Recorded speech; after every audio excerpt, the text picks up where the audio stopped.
বিমান free, helicopter free, রাস্তা free, খাবার ফ্রি, সবই তো পান ফ্রিতে। আমি কিন্তু সরকার থেকে এক পয়সাও মাইনে নিই না, জেনে রাখো ভাই বোনেরা। এবং আমি 7 বার এমপি ছিলাম, মাসে কিছু না হলেও 2.5 থেকে 3 লাখ টাকা পেনশন পেতে পারতাম এই 14 বছর, এক পয়সাও নিইনি। সেগুলো কিন্তু কেউ মনে রাখে না। আর পশ্চিমবঙ্গ সরকারের চিফ সেক্রেটারি বসে আছে, তার সামনে বলছি, আমি কোনো সার্কিট হাউসে গেলেও সেখানেও টাকা দিয়ে থাকি। আমি বই লিখি, সেই টাকা থেকে যা পাই। আমি গান লিখি, গানের থেকে যা পাই আমার চলে যায়। আমি একা মানুষ, আমার কিসের দরকার? কিসের দরকার? খাই তো একবেলা, আমার কিসে লাগবে? আমি টাকা চাই না, আমি মেধা চাই। আমি টাকা চাই না, আমি আত্মসম্মান চাই।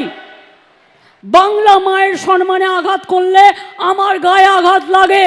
আমাকে আপনারা যা ইচ্ছে গালি দিন, আমার বিরুদ্ধে অপপ্রচার করুন, কুৎসা করুন, চক্রান্ত করুন, আমি লড়ে নেব। আমার বুকের পাটা আছে, জেনে রাখুন।